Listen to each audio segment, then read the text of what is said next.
এমন একটা বন্যা শুরু হয়ে গেছে। ফুরাতের প্রান্তরে পানি, ফুরাতের পারে পানি, ফুরাতের বাড়ি ঘরে পানি, চতুর্পাশে পানি। পানি যখন হয়ে যায় মানুষ বিপদের মধ্যে পড়ে যায়। এই জন্য ফুরাতের প্রান্তরে বাড়ি ঘরের মানুষগুলো মনে মনে কল্পনা করে এই মুহূর্তে আমরা কোথায় যাব। একজনের কাছে যেতে হবে যার নামের শুরুতে হলো মুশকিল কুশা, যার নাম হলো হযরতে মুশকিল কুশা মৌলা আলী। জোরে জোরে কি সুবহানাল্লাহ বলা যাবে না? ওই মুশকিল কুশা হযরতে আলী রাদিয়াল্লাহু তাআলা আনহুর কাছে গেল, যায়া ডাক দিয়া কয়, আ মুশকিল কুশা শের খোদা মৌলা আলী গো, আমাদের ফুরাতের প্রান্তরে নদীর বন্যা উঠে গেছে, হঠাৎ করে পানি বেড়ে গেছে, ওই নদীর উপরে পানি, বাড়ি ঘরের মধ্যে পানি। এই পানির কারণে আমাদের জীবনগুলা বড় খারাপ হয়ে গেছে, চলাফেরার মান দুর্বিষহ হয়ে গেছে, আমরা চলতে পারি না। আমরা আপনার কাছে এসেছি, মেহেরবানি করে আমাদের মন বলতেছে আপনি যদি একটু দোয়া করেন তাইলে আমাদের বন্যা চলে যাবে। কারণ ওনার নাম হলো মুশকিল কুশা। ওই মৌলা আলী রাদিয়াল্লাহু তাআলা আনহু ডাক দিয়ে বলে, পানি কেমন হয়েছে? কয়ে বাড়ি ঘর লন্ডভন্ড হয়ে গেছে। এবার মৌলা আলী রাদিয়াল্লাহু তাআলা আনহু গায়ের মধ্যে একটা জুব্বা লাগাইয়া, হাতের মধ্যে একটা লাঠি মুবারক লইয়া যেই মাত্র ঘোড়ার উপরে উঠেছে, হাসান হুসাইন ডাক দিয়ে কয়ে, বাবা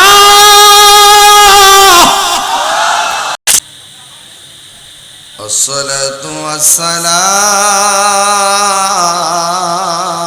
عليك يا حبيب الله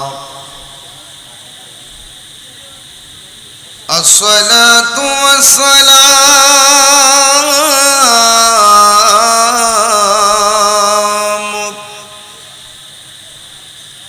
عليك يا شفيع المذنبين الصلاة والسلام عليك يا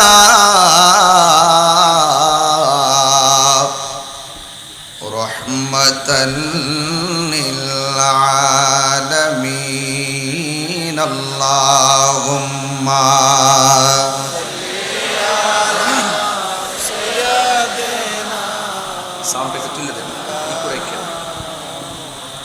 وعلى آل سيدنا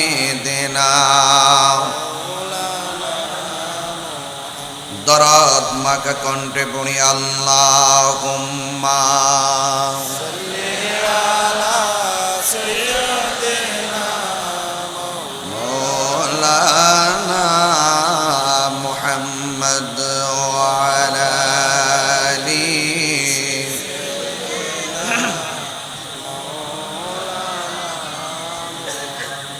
মুআজ্জাজ ওয়া মুকাররম আজিমুশান চট্টগ্রাম চন্দনাইশ উত্তর হাশিমপুর সৈয়দাবাদ গৌসিয়া কমিটি বাংলাদেশ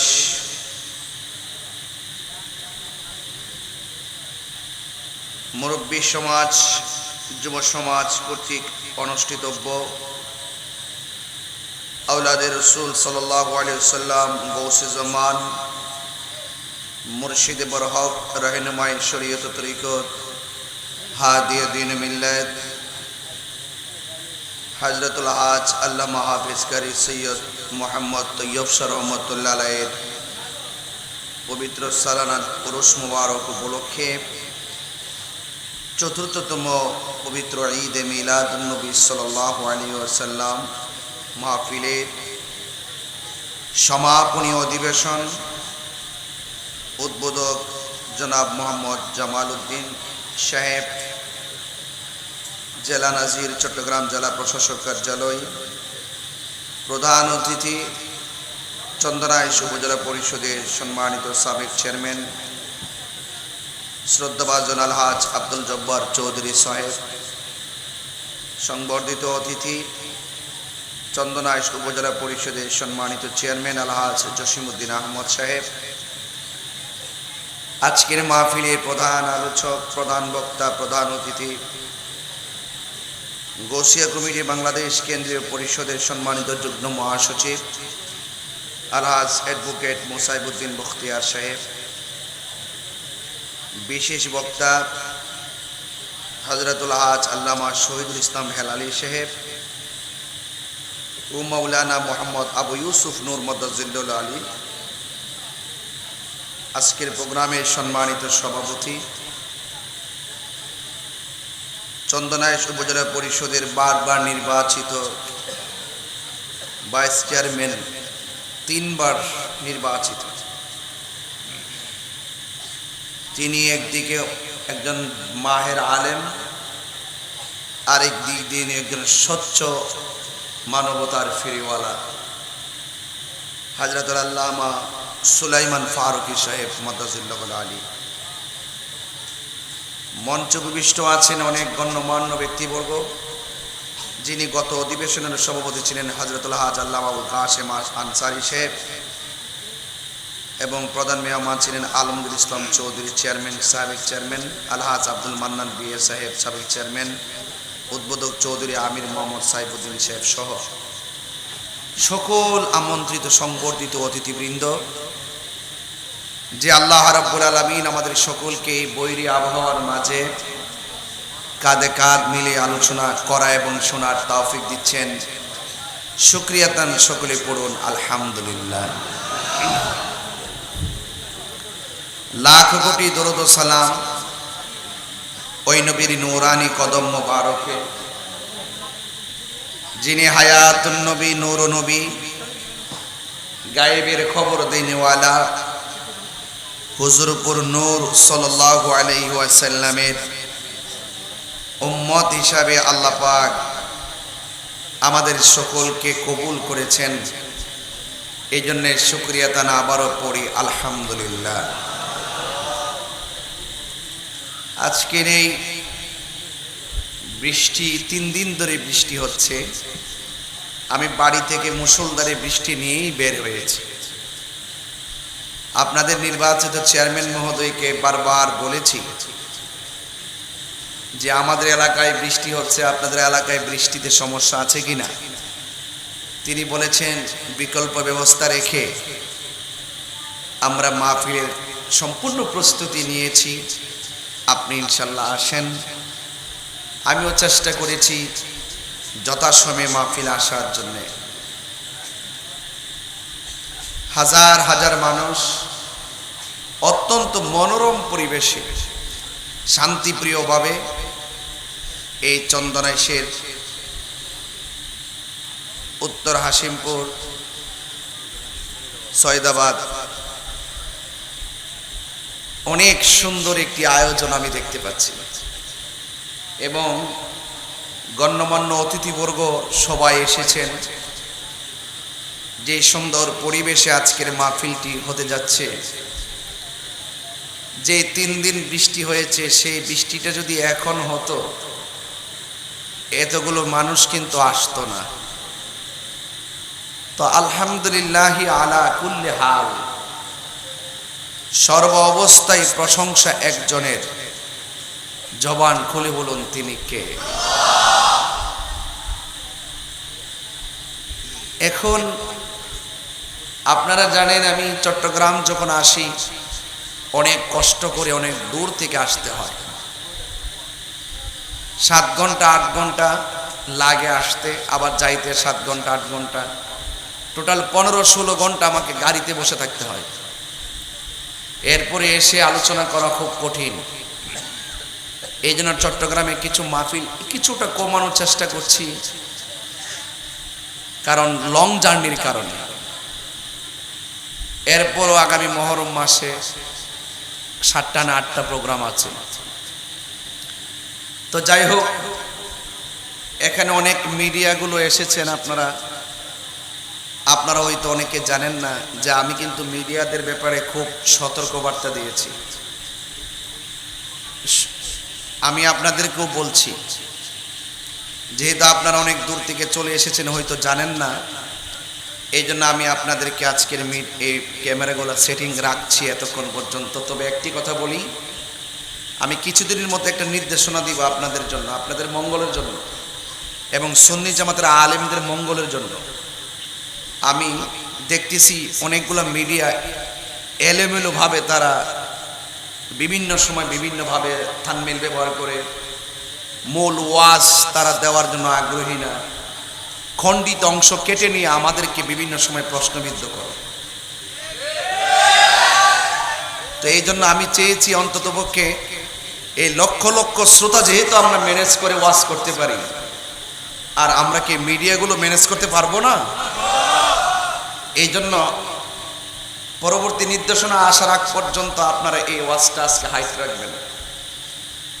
আমি এই কিছুদিনের মধ্যেই, অল্প দিনের মধ্যেই আমি সব মিডিয়াদেরকে আমি আহ্বান করব, যারা সুন্নিয়তের চ্যানেল চালায় তাদেরকে আহ্বান করব, অন্ততপক্ষে আমার ওয়াজ যখন করতে আসবেন আমার কিছু নীতিমালা থাকবে যে কিভাবে আপনারা ওয়াজটা ছাড়বেন, কিভাবে আপনারা সুন্নিয়তের খেদমত করবেন। কি রাজি আছেন আপনারা? তো আমি যখন কল করব আপনারা ইনশাল্লাহ থাকার চেষ্টা করবেন। আমি আপনাদেরকে একটা নেম প্লেট দিব, একটা অঙ্গীকারনামা দিব। এই অঙ্গীকারনামা নিয়ে যারা মাঠে কাজ করতে পারবেন, হক কথা প্রচার করতে পারবেন, সুন্নিয়তের তথ্য তুলে ধরতে পারবেন, সুন্নি যে কোনো আলেমদের প্রচার প্রসার করতে পারবেন, আমি বিশ্বাস করি মদিনাওয়ালার পক্ষ থেকে আল্লাহর অশেষ মেহেরবানিতে আপনাদের খেদমতে বরকত হবে। কারণ আপনি একটা ইউটিউবে কিছু ছেড়ে দিয়ে দুনিয়া থেকে বিদায় হয়ে গেলেন, যদি এটা নেগেটিভ হয় মানুষ আপনাকে দোয়ার পরিবর্তে বদদোয়া দিবে। আর আপনি যদি ভালো কিছু রেখে যান অনলাইনে, আপনি চলে গেলেও সেগুলো দেখে দেখে আপনাকে অনেকে দোয়া করবে। কথা বলেন ঠিক কিনা? তো অন্ততপক্ষে আমি আপনাদেরকে একটা দিক নির্দেশনা দিব, কিছুদিনের মধ্যে আমি কল করব, আপনারা অংশগ্রহণ করার চেষ্টা করবেন। এটা হবে মিডিয়া সম্মেলন, অন্য কোনো কিছু হবে না। এখানে অনেক 30 মিনিট আমি কথা বলবো এবং এটা সুন্নি জামাতের জন্য ভালো হবে এবং আপনাদের জন্য অনেক ভালো হবে ইনশাল্লাহ। বলেন চন্দনাইশবাসী, চট্টগ্রামবাসী, আপনারা কি আমার কথায় অসন্তুষ্ট হয়েছেন? অসন্তুষ্ট হয়েছেন? এই অনলাইনের মাধ্যমে শুধুমাত্র বাংলাদেশ নয়, আন্তর্জাতিকভাবে যারা বিদেশে থাকে তারাও শুয়ে শুয়ে আমাদের কথাগুলো শুনে, তারাও শুয়ে শুয়ে সুন্নি আলেমদের কথা শুনে। আমি চাই ভালো একটা মেসেজ সুন্নি জামাতের মিডিয়াগুলো সারা বিশ্ববাসীকে দিবেন। রাজি আছেন সবাই? একটু হাত তুলে বলুন রাজি আছে কিনা বলেন। সবাইকে রাজি আছেন ইনশাল্লাহ? আল্লাহ যেন কবুল করে, সকলে বলেন আমিন। যাই হোক, আমি খুব বেশি লম্বা করব না, তবে একটুকু বলতে চাই। এই আরবি মাসটার নাম কি? এই মাসের নাম কি? আরবি জিলহজ। এর পরের মাসের নাম কি? কথা বলেন। মুহররম। জিলহজ মাসের শেষ মাস, আরবি 12 মাসের শেষ মাস জিলহজ। জিলহজ মাসের 10 তারিখে উট কুরবানি, মহিষ কুরবানি, গরু কুরবানি। উট যদি হয় 5 বছর, মহিষ এবং গরু যদি হয় 2 বছর, ছাগল কিংবা ভেড়া যদি হয় তাহলে আপনার 1 বছর। এই নীতিমালা অনুযায়ী আমরা জিলহজের 10 তারিখে যার যার তৌফিক অনুযায়ী পশুর গলা থেকে রক্ত প্রবাহের মাধ্যমে আল্লাহকে রাজি খুশি করার জন্য সংগ্রাম করেছি, ঠিক কিনা? এই কুরবানির পশুর গোশত আল্লাহর কাছে পৌঁছে না, কুরবানির পশুর রক্ত আল্লাহর কাছে পৌঁছে না। আল্লাহ রাব্বুল আলামিন বলছেন, লা ইয়ানালাল্লাহা লুহুমুহা ওয়ালা দিমাউহা ওয়ালাকিন ইয়ানালুহু তাকওয়া মিনকুম। আল্লাহর কাছে পৌঁছে শুধুমাত্র বান্দার তাকওয়া। আল্লাহর হাবিব বলছেন, তোমরা মোটা তাজা দেখে সুন্দর দেখে পশু ক্রয় করো, এই পশুগুলো জাহান্নামের দরজায় দাঁড়িয়ে যাবে তোমাকে জাহান্নামের আগুন থেকে বাঁচানোর জন্য। আর এই পশুগুলো পুলসিরাত পার হওয়ার সময় তোমার বাহন হবে। এই কোরবানির পশুর গায়ে যতটা পশম থাকবে সেই পরিমাণ নেকি আল্লাহ আপনাকে দান করবে। তো আরবি 12 মাসের শেষ মাস জিলহজ। জিলহজের মাসটা সমাপ্ত হয়েছে পশুর গলা থেকে রক্ত প্রবাহের মাধ্যমে। এই রক্তের সাথে সবার নাজাতের সম্পর্ক নেই। যারা কুরবানি করবে শুধুমাত্র তাদের নাজাতের সম্পর্ক। তাহলে বোঝা গেল এই কুরবানি জিলহজ মাসের 10 তারিখের কুরবানি। যারা কুরবানি করবে নেশাব পরিমাণ মালের মালিক হবে, যাদের তৌফিক আছে তারা শুধুমাত্র এই কুরবানি করবে, তারাই সওয়াব পাবে। এই সওয়াবের সম্পর্ক প্রত্যেক ব্যক্তির আলাদা আলাদা। কিন্তু এই মাসের পরে আরেকটা মাস আছে, ওই মাসের নাম হলো মুহররম। সুবহানাল্লাহ বলবেন না? এই মুহররম মাসের 10 তারিখে আবার ইমাম আলী মুকামের গলা মুবারক থেকে রক্ত প্রবাহের মাধ্যমে এই মাসটা শুরু হলো। তাহলে শুরুতেও রক্ত, শেষেও রক্ত। শেষের রক্তের সাথে ব্যক্তিগত সম্পর্ক। আর আরবি 12 মাসের প্রথম মাসের যেই রক্ত, এই রক্ত মুবারকের সঙ্গে আমার নবী পাকের কোটি কোটি উম্মতের নাজাতের সম্পর্ক।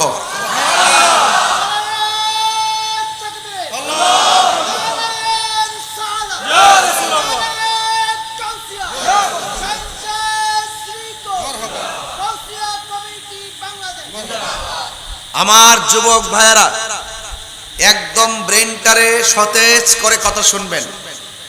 এই বৈরী আবহাওয়ার মাঝে কথা বলতে গেলেও প্রফুল্ল ভাব সৃষ্টি করা যায় না। কিন্তু চট্টগ্রাম যখন আসি তখন মরা কলবটাও যেন জিন্দা হয়ে যায়। এখানে যেই দুইটা শিরোনাম,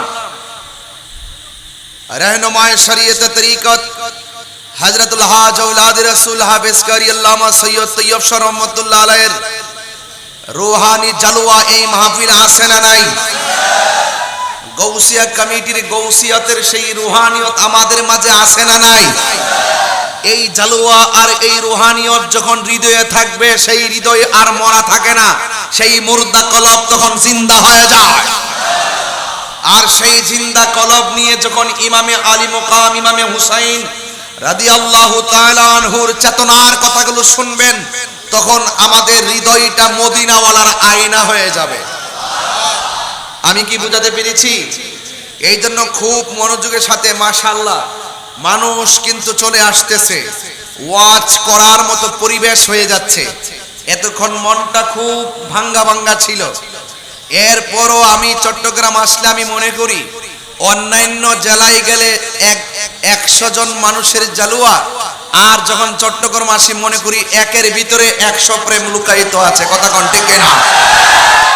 রাস্তায় রাস্তায় রন্ধ্রে রন্ধ্রে আওলাদ রাসূলের কদম মুবারক আর রুহানি নজরে এমন বরকত চট্টগ্রামবাসী বারাউলিয়ার এই দেশ এবং সায়েন্সের শ্রীকুটির মায়াবী নজর আর রুহানি নজর এমন ভাবে পড়েছে, প্রত্যেকটা ঘরে ঘরে নবীর প্রেমের বাগান হয়ে গেছে। এতে কোনো সন্দেহ আছে? এতে কোনো সন্দেহ আছে? যাদের নাম শুনলে বাতিলের লেজ গুটিয়ে পালিয়ে যায়, সামনে আসার মতন কোনো সাহস নেই। আর আমি তো সেই বাগানের একটা খাদেম। হ্যাঁ, এই জন্য আমি ওয়াজ করতে আসি না। গৌসিয়া কমিটি বাংলাদেশের সেই গৌসিয়তের রুহানিয়ত নিয়ে আমার ব্যাটারিটাকে চার্জ করতে আসছি। এই ব্যাটারি যদি চার্জ হয়, কোটি বাতিল আমাকে কিছুই করতে পারবে না। আপনি দেখেন না যে তাহিরি বাতিলদেরকে কল দিতে হয় না, মিস কল দিলেই পায়জামা আগুন ধরে যায়। কথা কন, কল দিতে হয় না, শুধু মিস কল দেই। দেখেন না এক একজন রে গর্তে নিয়ে ঢুকায় দেয়। এটা গায়ের জোরের কারিশমা না, এটা হলো আওলাদের রাসূলদের মায়ার নজর আর নবী পাককে ভালোবাসার ফল। কথা কোন ঠিক কিনা? আর দুই হাত তুলে বলুন ঠিক কিনা?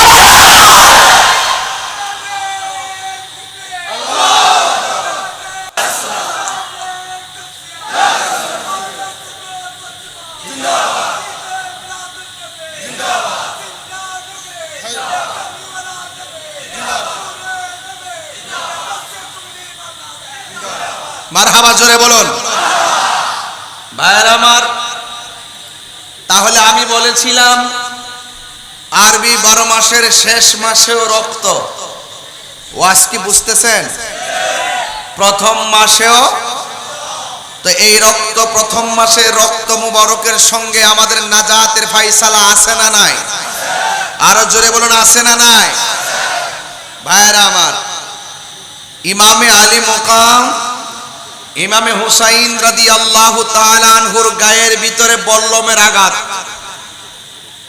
ইমামে হুসাইন রাদিয়াল্লাহু তাআলা আনহুর গায়ে মুবারকের মধ্যে তলোয়ারের আঘাত।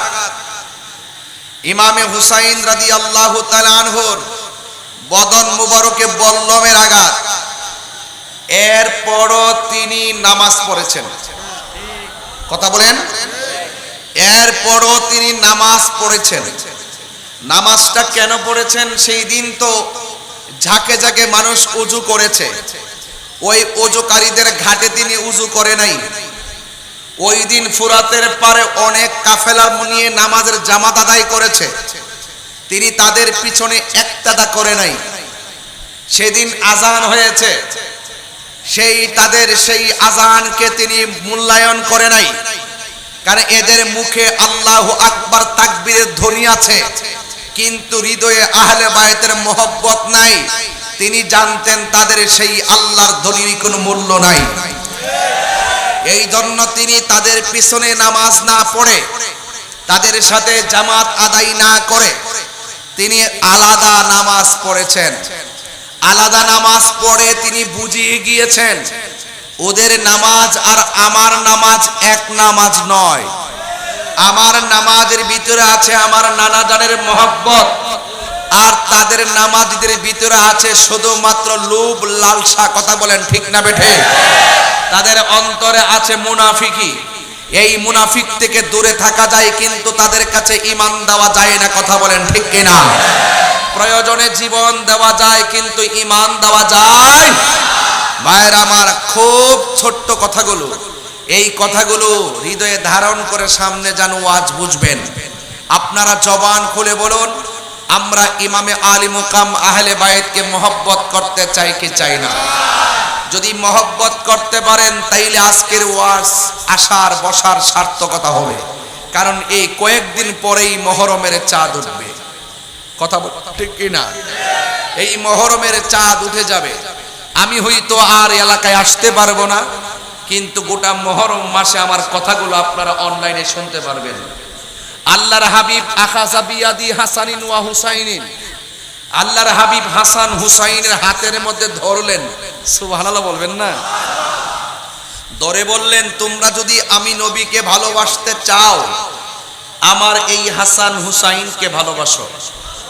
শুধুমাত্র তাই নয়, ওয়া আবাহুমা, তাদের আব্বাকে ভালোবাসো।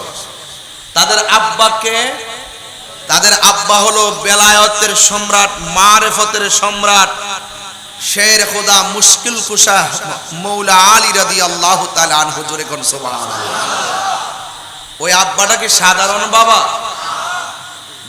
যেই ভালোবাসার আর যেই নামের দরজায় গিয়ে উপস্থিত না হলে আপনি মুসলমান হবেন, ওলি হবেন দূরের কথা, আপনি মুসলমান হতে পারবেন না। ওখানে আপনাকে যেতে হবে, যাদেরকে মহব্বত করতে হবে। এই মহব্বতের সিদ্ধান্ত আমার আল্লাহও দিয়েছেন, আমার নবীও দিয়েছেন। সুবহানাল্লাহ বলেন না? এবং রাসূল বলছেন, ওয়া উম্মাহুমা, তোমরা তাদের আম্মাকে ভালোবাসবে। এই আম্মাটাকে, আম্মাটা হলো খাতুনে জান্নাত মা ফাতেমা। অনেকে তো মা ফাতেমাকে মা বললে ফতোয়া দেয়, ওরা আসলে বুঝে না। এক বেচারা আমারে কয় যে নিজের মারে ছাড়া আর মা হাওয়াকে ছাড়া অন্য কাউকে মা বলা যাবে না। মা হাওয়া হলো আদিমাতা, নিজের মা হলো জন্মদাতা মা। আর ওই দিক দিয়া নিজের বাবাকে ছাড়া আর আদম আলাইহিস সালামকে ছাড়া বাবা বলা যাবে না। নিজের বাবা হলো জন্মদাতা বাবা, আর আদম আলাইহিস সালাম হলো আমাদের আদি পিতা। এই দুইটা ছাড়া অন্য কাউকে বাবা বলা যাবে না। এখন আমি একটা মা ফাতেমার নয়নমণি গজল গাইছি দেখে অনেকে এমন ফতোয়া আমার দিছে, যখন আমি ওয়াজে বললাম আপনারা যে বললেন নিজের মাকে ছাড়া আর মা হাওয়াকে ছাড়া অন্য কাউকে মা বলা যাবে না, তাইলে আমি তোমাদের কাছে জানতে চাই, তোমরা তোমার শাশুড়িকে কি ভাবি ডাকো? তোমরা কি তোমার শ্বশুরকে কি দুলাভাই ডাকো? এদেরকে এই জবাবই দিতে হবে। ওরা যখন রুহানিয়ত বুঝবে না তখন তাদেরকে ইটের উপরে পাটকেল দিতে হবে। কথা করতে এদের সাথে নরম কথা চলবে না। খানকায় বসে থাকবেন ভালো কথা, কেউ যখন নবীর বিরুদ্ধে কথা বলবে তখন খানকা থেকে বের হয়ে রাজপথে নেমে প্রতিবাদ করতে হবে। কথা বলেন ঠিক কিনা? এই নরম নরম আস্তে এই নরম নরম কথার দ্বারা বাতিলকে পরাজিত করা যাবে না। বাতিল বলবে একটা, আপনাকে হক কথা বলতে হবে, না বললে তাদের মিথ্যাটাই সত্য হয়ে যায়। কথা কোন ঠিক কিনা? এই জন্য যারা একটু আমাদের সমাজে যারা একটু নরম ভাষায় কথা বলতে চান, বাতিলদের সঙ্গে নরম ভাষায় কথা বলবেন না। এখন আপনারা বলুন, মা ফাতেমাকে মা বলা জায়েজ আছে না নাই? আরো জোরে বলেন, আছে না নাই? ভাইরা আমার, এই জন্য আল্লাহ রাব্বুল আলামিন তার প্রিয় হাবিব সাল্লাল্লাহু আলাইহি সাল্লামের জবান মুবারকের কথা কি, তোমরা হাসান হুসাইনকে ভালোবাসবে, আমার আলীকে ভালোবাসবে, ফাতেমাকে ভালোবাসবে। এদেরকে যারা ভালোবাসবে আমি আল্লাহকে, আমি নবীকে ভালোবাসা হয়ে যাবে। জোরে কন্যা সুবহানাল্লাহ। এখন হাসান হুসাইন আর আহলে বায়তকে ভালোবাসার সিদ্ধান্ত এটা কি শুধু আমার নবীর নাকি স্বয়ং আল্লাহর? এই জন্য আল্লাহ রাব্বুল আলামিন কোরআনুল কারীমের মধ্যে আয়াত নাজিল করে দিয়েছেন। এর আগে আরেকটু ভাঙ্গি, রাসূল বলছেন আমি যে চারজনকে বলেছি ভালোবাসার কথা, আমার আহলে বায়াত হলো নূহ নবীর কিস্তির মতন। জোরে কন্যা সুবহানাল্লাহ। নূহ নবীর কিস্তির মধ্যে যারা উঠেছে তারা নাজাত পেয়ে গেছে, যারা উঠে নাই তারা ধ্বংস হয়ে গেছে। তো আমার কিয়ামত পর্যন্ত আমার আহলে বায়াতের উপরেও তুফান আসবে, আহলে বায়াতের আমার উম্মতের উপরে তুফান আসবে, আমার উম্মতের উপরে ভূমিকম্প আসবে। এই নূহ আলাইহিস সালামের প্লাবনের চাইতেও আরো বড় ভয়ঙ্কর হলো বাতিলদের আক্রমণ। যাদের অন্তরে আহলে বায়াতের মহব্বত থাকবে তাদেরকে কোনোদিন বাতিলরা ঈমান লুণ্ঠন করে নিতে পারবে না। জোরে বলেন না সুবহানাল্লাহ। এই জন্য আহলে বায়াতকে ভালোবাসতে হবে। যুগ যুগ ধরে যত মানুষ ঈমান চুরি করতে আসবে, তখন যার অন্তরে আহলে বায়াতের মহব্বত থাকবে তাকে টাকা দিয়ে কখনো তার ঈমান লুণ্ঠন করে নিতে পারবে না, ডলার খাওয়ায়া তার কালার পাল্টাইতে পারবে না। এই জন্য আহলে বায়াতের মহব্বত আমরা চাই কি চাই না? দেখবেন যারা পাঞ্জাতনের পাগল, যারা আহলে বায়াতের পাগল, আওলাদের রাসূলদের পাগল, এদের সামনে বাতিল এসে দাঁড়াইতে পারে না। এর ব্যতিক্রম যারা চলাফেরা করে আহলে বায়াতের ভালোবাসা ছাড়া, যারা নিজেকে সুন্নি দাবি করে, এরা নিজেকে যদিও সুন্নি দাবি করে তলে তলে ওই বাতিলদের সঙ্গে আঘাত করে চলে। কথা বল ঠিক না বেঠে? এই সুন্নিদের ভিতরেও গোলাপি আছে না নাই? এদের সঙ্গে আমাদের কোনো সম্পর্ক নাই। এই জন্য রাসূল বলছেন আমার আহলে বায়াতের মহব্বত যার অন্তরে থাকবে কিয়ামত পর্যন্ত কোনো বাতিল তার ঈমানকে লুণ্ঠন করে নিতে পারবে। টাকা গেলে টাকা পাওয়া যায়, সম্পদ গেলে সম্পদ আশা করা যায়, কিন্তু ঈমান গেলে ঈমান পাওয়া যায়। এই জন্য আল্লাহ কোরআনের মধ্যে এভাবে বলেছেন, কুল লা আসআলুকুম আলাইহি আজরান ইল্লাল মাওয়াদ্দাতা ফিল কুরবা। আল্লাহ রাব্বুল আলামিন বলেন, হ্যাঁ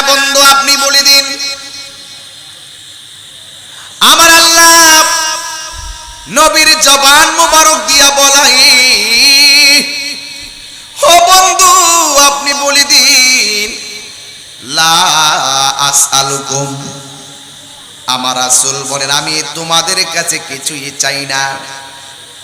অনেক যুদ্ধের জমিনে আমার দন্ত ভেঙেছে, যুদ্ধের ময়দানে মাথার হেলমেট ভেঙে মাথার ভিতরে কড়া ঢুকে গেছে, রক্ত মুবারক বের হয়ে হয়ে দাড়ি মুবারকের আগায় এসে ছলছল করেছে।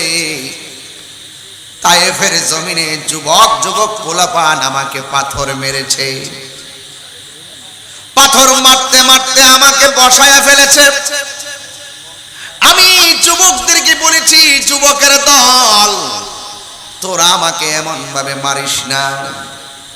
এরপরেও যুবকরা তাগড়া তাগড়া যুবকের দল এত বড় বড় পাথর নিয়ে আমি নবীকে মেরেছে। আমি যখন আমার মাকে নিয়ে উমরায় গিয়েছি, তায়েফের জমিনে আমি গেছি, আমার নবী পাথর মুবারকের আঘাত খাইয়া যেই পাথরটার মধ্যে হেলান দিয়া বসছে, ওই পাথরটা আমি নিজের চোখে দেখে এসেছি। আল্লাহর কসম, আমি গিয়ে দেখি ওই পাথরের মাঝে আমার নবীজির রক্ত মুবারকের দাগ এখন লেগে আছে।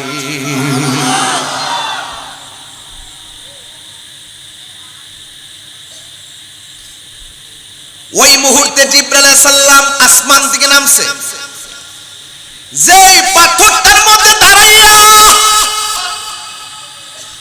আমার নবীর ডাক দিয়া বলছে, নবী গো, ও মায়ের নবী, একটা বার শুধু অনুমতি দেন, তায়েফের বড় পাহাড়টার পাথরটা উঠায়া আইনা কাফেরদেরকে মাটির সঙ্গে মিশাইয়া দেয়। আমার নবী ডাক দিয়া বলে, হ্যাঁ জিবরাইল, আমি তো গজবের নবী না, আমি তো রহমাতুল লিল আলামিন। এ জিবরাইল, কি কইলি রে, কি কইলি? আমি তো দুনিয়ায় এসেছি লা ইলাহা ইল্লাল্লাহু মুহাম্মাদুর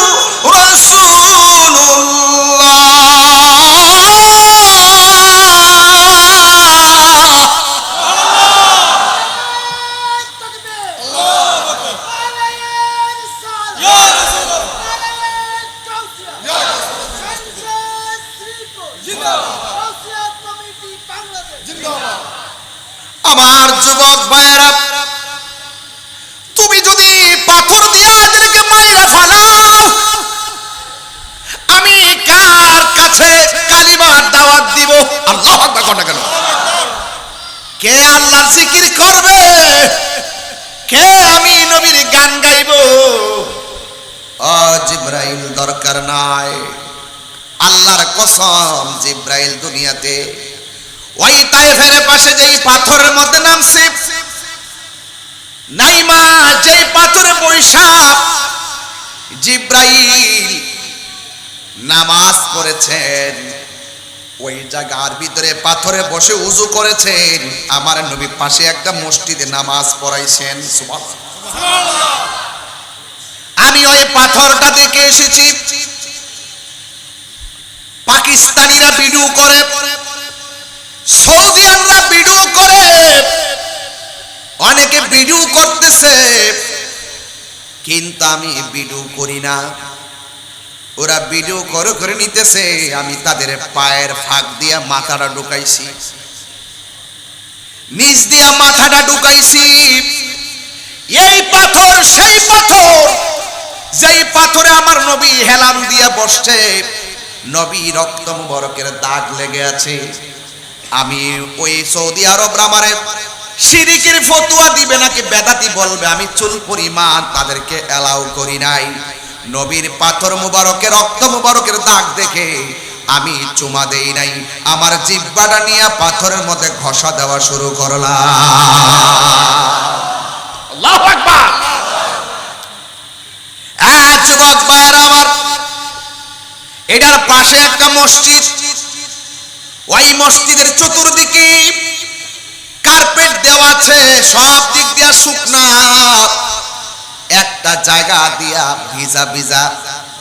পাকিস্তানি একটা সুন্নি প্রেমিক আমারে বলে, হুজুর ইয়া মুআজ্জাজ ওয়া মুকাররাম, আপনি তো ওই পাথরের মধ্যে চুমা দিয়েছেন, জিহ্বা দিয়ে লেহন দিয়েছেন, এই জায়গার ভিতরে আরেকটা খেলা আছে। তাই আমার নবী রক্তাক্ত বডি মুবারক নিয়া এই মসজিদের এই কোণার ভিতরে সাজদা দিয়া উম্মতের জন্য কেঁদেছেন। উম্মতের জন্য এমন চোখের পানি মুবারক ছেড়েছেন, সেই দিন থেকে এই জায়গাটা এখনো ভিজা। কার্পেটটা তুইলা দেখলাম জায়গাটা ভিজা, আর বালুগুলা লেগে আছে। আমি বাংলার পাগল, সৌদি যায়া পর্যন্ত কাউরে ডরাই নাই। ওই বালুর ভিতরে জিহ্বাটা লাগাইয়া লেহুম দিয়া দিয়া আমি খাইতে শুরু করলাম, আর ওই ভিজা জায়গাটা হাত দিয়া মেসেজ কইরা আমার গলার মধ্যে মেসেজ করলাম, চেহারার মধ্যে মেসেজ করলাম। আল্লাহর কসম করে বলি, ওই দিন আমার নাকের ভিতরে এমন গ্রান লেগেছে, আমার জিন্দেগিতেও এমন সুন্দর গ্রান নাকে লাগে না। লাস আলুকুম আলাইহি আজরুন ইল্লাল মাওয়াদ্দাতা ফিল কুরবা।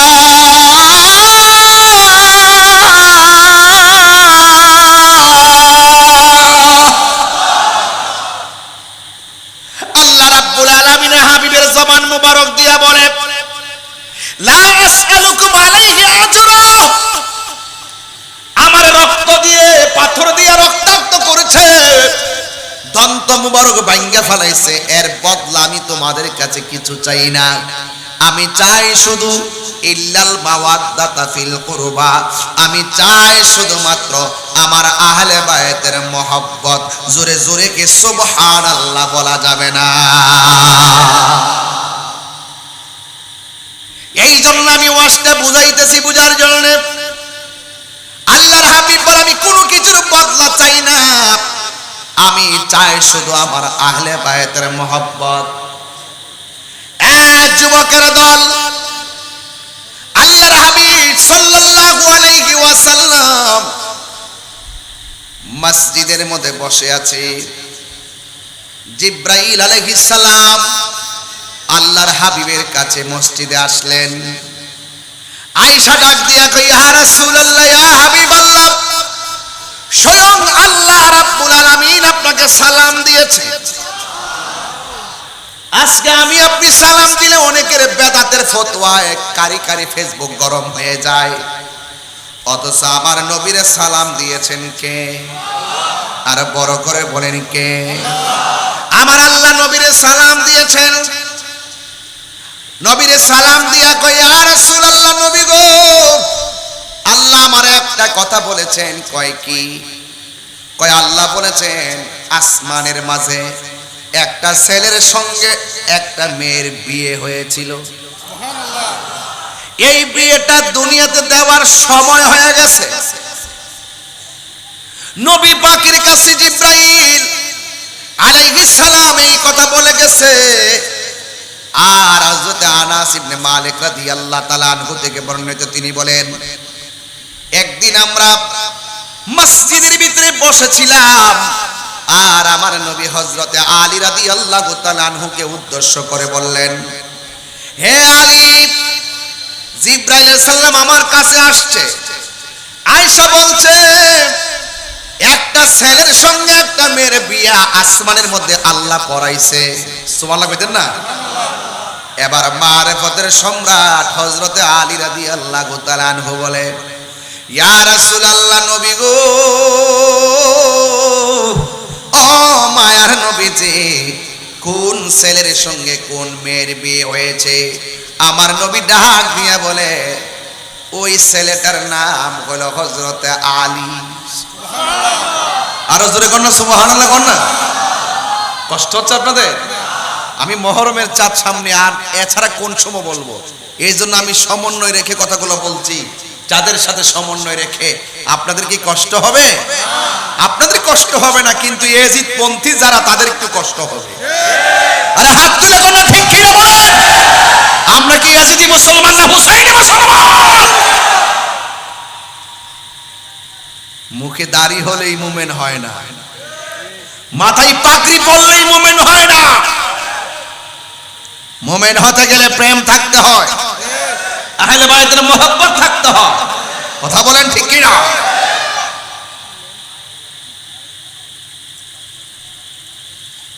আমার নবী বলছেন, হে আলী, যেই ছেলেটার সাথে মেয়েটার বিয়ে হয়েছে ছেলেটার নাম হলো আলী। সুবহানাল্লাহ। এখন আলী রাদিয়াল্লাহু তাআলা জিজ্ঞাসা, নবী গো, মেয়েটার নাম কি? কয়, মেয়েটা হলো আমার মেয়ে ফাতেমা। জামাই একটু শরমাইতেছে। রাসূল ডাক দিয়ে, কে আলী, আল্লাহ যখন বিয়েটা পড়াইছিল, বিয়েতে সাক্ষী কয়জন ছিল জানোনি? আমরা দেশের এক মৌলবী ওই দিন বলতেছে, বিয়ে হইলে নাকি মেয়ে কবুল বলতে হবে না, বিয়ে হইলে নাকি ছেলে মেয়ের কবুলের কোনো প্রয়োজন নাই, আলোচনা হলোই নাকি যথেষ্ট। এত বড় জাহেলে মুরাক্কাব নায়েবে শয়তান। কথা কোন ঠিক না বেঠে? যেটা আমি দৌড়ছিলাম এখনো বুবা হয়ে বই রয়েছে। কথা কোন ঠিক কিনা? এই জন্য এক এক সময় এক একটা ফতোয়া দেয়, দিয়া উল্টা পাল্টা পেস্ট লাগায়, আবার সবাই মিললে যখন চাপ মারা ধরে তখন আবার মা পচায়। এদের উদ্দেশ্য আসলে মূলত দ্বীনের খেদমত না, উদ্দেশ্য হলো সমাজের ভিতরে মানুষের মাঝে ফিতনা লাগানো। কথা বলেন ঠিক না বেঠে? এইবার তো কুরবানিতে একটা জিনিসের পার্সেল বেশি বেশি হয়েছে। হ্যাঁ, মোটামুটি পার্সেল হয়েছে না? দেখেন কত বড় জাহেল, এইভাবে ফেস লাগায় দেয়, লাগাই দিয়ে সমাজের মানুষকে গোমরা বানায়। আছে না নাই? এদের সাথে ইসলামের সম্পর্ক নাই, ইসলাম প্রেমিকদের কোনো সম্পর্ক নাই।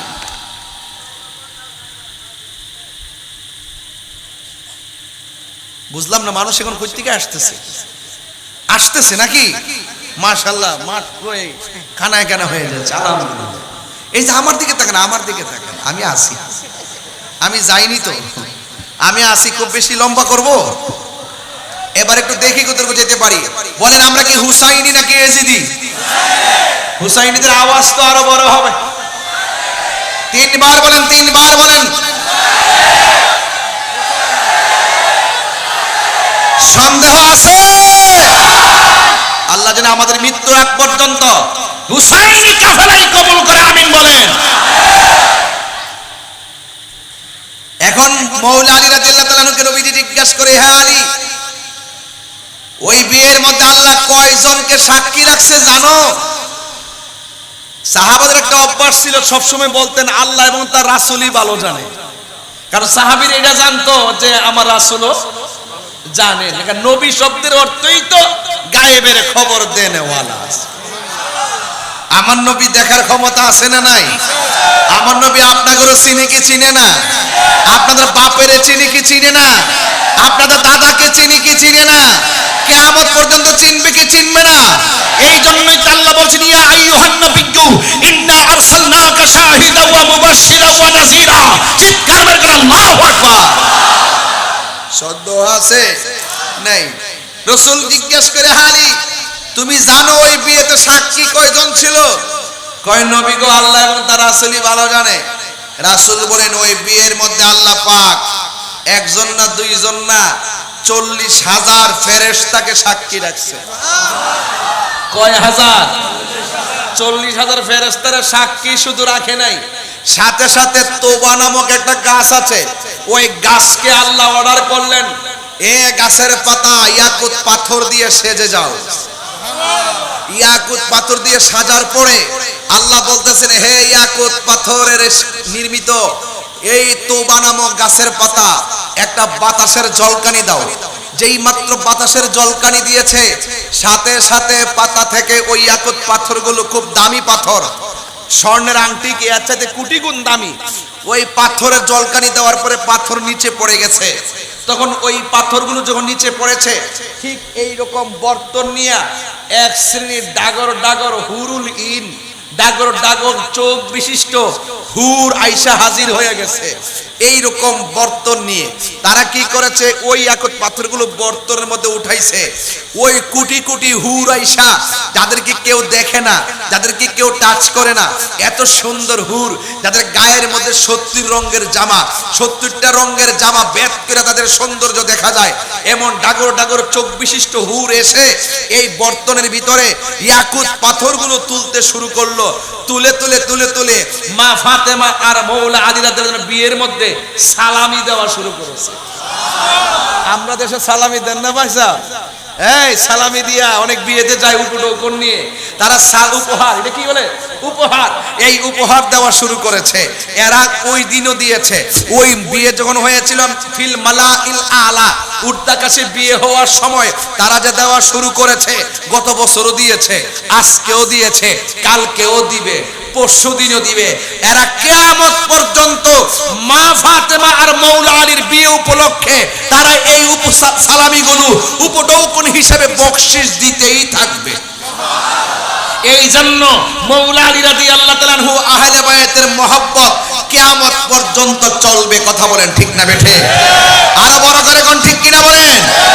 এই জন্য এই আহলে বায়াতের সম্মান কি কম? মৌলা আলী রাদিয়াল্লাহু তাআলার ব্যাপারে আমার রাসূল বলেছেন, আনা মাদিনাতুল ইলমে ওয়া আলীউন বাবুহা, আমি নবী হলাম ইলমের শহর, আমার আলী হলো সেই শহরের দরজা। রাসূল বলছেন, মান আহাব্বা আলিয়ান ফাকাদ আহাব্বানি ওয়া মান আহাব্বানি ফাকাদ আহাব্বাল্লাহ, যেই ব্যক্তি আমার আলীকে ভালোবাসলো সে যেন আমি নবীরে ভালোবাসলো, যেই ব্যক্তি আমি নবীরে ভালোবাসলো সে যেন আমার আল্লাহকে ভালোবাসলো। জোরে কন্না সুবহানাল্লাহ। তাইলে সেই মৌলা আলীকে ভালোবাসা ইমানের দাবি। কথা বলেন ঠিক কিনা? সবাই মহব্বতে বলেন আল্লাহুম্মা মাওলানা মুহাম্মদ ওয়া আলা আলি সাইয়্যিদিনা।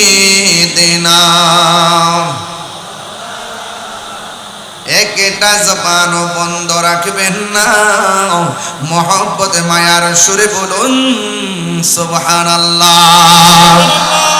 আমার যুবক ভাইরা, এই চারজনের কথা কেন বলেছি? এই চারজনকে ভালোবাসার কথা কেন বলেছি? জান্নাতের মধ্যে যায়া দেখবেন ইমাম হুসাইন জান্নাতের চাবি নিয়ে গেটের মধ্যে দাঁড়ায় রইছে।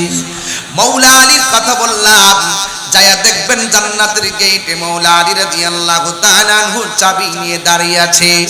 চারজন জান্নাতের গেটে কোটি কোটি নারী সমাজের সরদারিনী খাতুনে জান্নাত মা ফাতেমা জোহরা রাদিয়াল্লাহু তাআলা আনহু জান্নাতের গেটের মধ্যে দাঁড়ায় থাকবে। তারা হলো জান্নাতের গেটে দাঁড়ানো, আর আমার নবী হলো জান্নাতের মালিক। এদেরকে ভালোবাসা ছাড়া ইমানদার হওয়া যাবে না। কথা বলেন ঠিক কিনা? এই জন্য আমার যুবক ভাইরা, ওই ফুরাতের নদীর মধ্যে জোয়ার উঠে গেল। এমন একটা জোয়ার নেমেছে যে জোয়ারের কারণে তীরে পানি ভরপুর হয়ে গেছে। তীরের পাড়ের মধ্যে অনেকগুলো বাড়ি, ওই বাড়িগুলো লন্ডভন্ড হয়ে গেছে। এই চন্দনাইশের ভিতরেও তো গত বছর বন্যা ছিল। কথা বলেন ঠিক কিনা? এই এলাকাগুলো পানিতে ভরপুর ছিল। এই জন্য যুবক, এমন একটা বন্যা শুরু হয়ে গেছে। ফুরাতের প্রান্তরে পানি, ফুরাতের পারে পানি, ফুরাতের বাড়ি ঘরে পানি, চতুর্পাশে পানি। পানি যখন হয়ে যায় মানুষ বিপদের মধ্যে পড়ে যায়। এই জন্য ফুরাতের প্রান্তরে বাড়ি ঘরের মানুষগুলো মনে মনে কল্পনা করে, এই মুহূর্তে আমরা কোথায় যাব? একজনের কাছে যেতে হবে যার নামের শুরুতে হলো মুশকিল কুশা, যার নাম হলো হযরতে মুশকিল কুশা মৌলা আলী। জোরে জোরে কি সুবহানাল্লাহ বলা যাবে না? ওই মুশকিল কুশা হযরতে আলী রাদিয়াল্লাহু তাআলা আনহুর কাছে গেল, যায়া ডাক দিয়া কয়, আ মুশকিল কুশা শের খোদা মৌলা আলী গো, আমাদের ফুরাতের প্রান্তরে নদীর বন্যা উঠে গেছে। হঠাৎ করে পানি বেড়ে গেছে। ওই নদীর উপরে পানি, বাড়ি ঘরের মধ্যে পানি। এই পানির কারণে আমাদের জীবনগুলা বড় খারাপ হয়ে গেছে, চলাফেরার মান দুর্বিষহ হয়ে গেছে, আমরা চলতে পারি না। আমরা আপনার কাছে এসে এসেছি, মেহেরবানি করে আমাদের মন বলতেছে আপনি যদি একটু দোয়া করেন তাইলে আমাদের এই বন্যা চলে যাবে। কারণ ওনার নাম হলো মুশকিল কুশা। ওই মৌলা আলী রাদিয়াল্লাহু তাআলা আনহু ডাক দিয়ে বলে পানি কেমন হয়েছে? কয়ে বাড়ি ঘর লন্ডভন্ড হয়ে গেছে। এবার মৌলা আলী রাদিয়াল্লাহু তাআলা আনহু গায়ের মধ্যে একটা জুব্বা লাগাইয়া, হাতের মধ্যে একটা লাঠি মুবারক লইয়া যেই মাত্র ঘোড়ার উপরে উঠেছে, হাসান হুসাইন ডাক দিয়ে কয়ে বাবা আপনি কোথায় যান? মৌলা আলী রাদিয়াল্লাহু তাআলা আনহু বলেন ফুরাতের প্রান্তরে পানি, এই পানির কারণে মানুষ বড় কষ্টে আছে। দেখছেন নি আহলে বায়াত থেকে আমরা মানবতা শিখলাম। তিনি বন্যার কথা শুনে দৌড়াইয়া ফুরাতের প্রান্তরে রওনা হয়ে গেছে। শুধুমাত্র তাই নয়, আমরা যখন ফেসবুকের পাতায় দেখেছি সাতকানিয়া লোহাগাড়া চন্দনাইশের মানুষ পানিবন্দী, তৌফিক অনুযায়ী দৌড়াইয়া আপনাদের কষ্টের ভাগ নিতে এসেছিলাম। কথা কোন ঠিক কিনা? আমার মৌলা আলী রাদিয়াল্লাহু তাআলা আনহু যারা আহলে বায়াতের প্রেমিক তারা বড় মানবিক হয়, যারা আহলে বায়াতের পাগল তারা বড় মানবিক যোদ্ধা হয়। এই জন্য মৌলা আলী রাদিয়াল্লাহু তাআলা আনহু গায়ের মধ্যে আস্তিন লাগাইয়া, হাতের মধ্যে লাঠি মুবারকটা লইয়া, আল্লাহু আকবার কোন না কেন, হাতের মধ্যে লাঠি মুবারকটা লইয়া তিনি যখন ঘোড়ার উপরে উঠবেন, ওই মুহূর্তে দুইটা সন্তান কলিজার টুকরা, যার নাভি থেকে মাথার তালু পর্যন্ত যেই অংশটা, এই অংশটা ডাইরেক্ট আমার নবীর মতো, যে অংশটা পেয়েছে ইমামে হাসান রাদিয়াল্লাহু তাআলা আনহু, আর নাভি থেকে পায়ের তলা পর্যন্ত যেই অংশটা, এই অংশটা হযরতে ইমাম হুসাইন পেয়েছেন। এমন ভাবে পাইয়া তখন তিনি যেই মাত্র রওনা দিয়েছে, যেমন বাপ তেমন পোলা। ওই হুসাইন ডাক দিয়া কয় বাবা মানুষের বিপদে আপনি শুধু একা যাবেন হতে পারে না, আমরা আপনার সন্তান, আমাদেরকে নিয়ে আপনি সেখানে চলে যান। হাসান রওনা হয়ে গেছে, ইমামে হুসাইন রাদিয়াল্লাহু তাআলা আনহু রওনা হয়ে গেছে। যেই মাত্র তীরের মধ্যে গেল, যাইয়া দাঁড়ায় দেখে পানি, একটা শুকনা জায়গায় দাঁড়াইয়া ইমাম হুসাইন রাদিয়াল্লাহু তাআলা আনহু সহকারে মৌলা আলী রাদিয়াল্লাহু তাআলা আনহু বাপ এবং পোলা দুইজন ওই ফুরাতের প্রান্তরে নামাজের মধ্যে দাঁড়ায় গেছে। নামাজের মধ্যে দাঁড়াইয়া আমার আল্লাহর কাছে দুইটা হাত বাড়াইয়া নিজের লাঠি মুবারকটা দিয়া ওই নদীর পানির মধ্যে একটা ইশারা করতে দেরি, সাথে সাথে এক হাত পানি গায়েব হয়ে গেছে। আর বড় করে কোন সুবহানাল্লাহ, আর বড় করে কোন আল্লাহু আকবার। এবার লাঠি মুবারকটা দিয়া যেই মাত্র একটা হাত পানি কমে গেছে, ওই দিক দিয়া ফুরাতের প্রান্তরের মানুষগুলার মুখের মধ্যে হাসির ছাপ এসে গেছে। এবার ডাক দিয়া বলে চলবে নি, কই যদি আর একটু পানি কমতো আর একটু ভালো হইতো। ইমামে আলী হযরতে আলী রাদিয়াল্লাহু তাআলা আনহু হাত মুবারকের মধ্যে ওই লাঠি মুবারকটা লইয়া এমন ভাবে আর একটা ইশারা করেছে, আর একটা হাত পানির সাথে সাথে কমে গিয়েছে। এই বন্ধুরে ওই মুহূর্তে মৌলা আলী রাদিয়াল্লাহু তাআলা আনহুর কাছে ওই ফুরাতের প্রান্তরের মানুষগুলো ডাক দিয়া বলে ইয়া আলী মুশকিল কুশা, শের খোদা মৌলা আলী বেলায়েতের সম্রাট, মারিফতের সম্রাট, আর পানি কমাইতে হবে না। আজকে আপনার দুয়ার ফজ বদৌলতে আল্লাহ রাব্বুল আলামিন পানিটা কমায়া দিয়েছেন, আমাদের বেঁচে থাকার জন্য অবলম্বন হয়ে গেছে।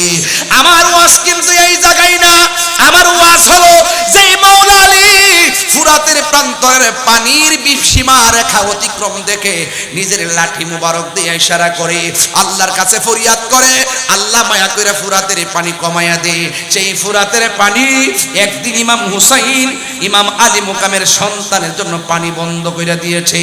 যেই নবী সৃষ্টি না হইলে ওয়ালা লাউহুন লৌহ হতো না, ওয়ালা কলামুন কলম হতো না, ওয়ালা সামাউন আসমান হতো না, ওয়ালা জিন্নুন জিন হতো না, ওয়ালা ইনসুন মানুষ হতো না, ওয়ালা আরদুন জমিন হতো না, ওয়ালা শামসুন সূর্য হতো না।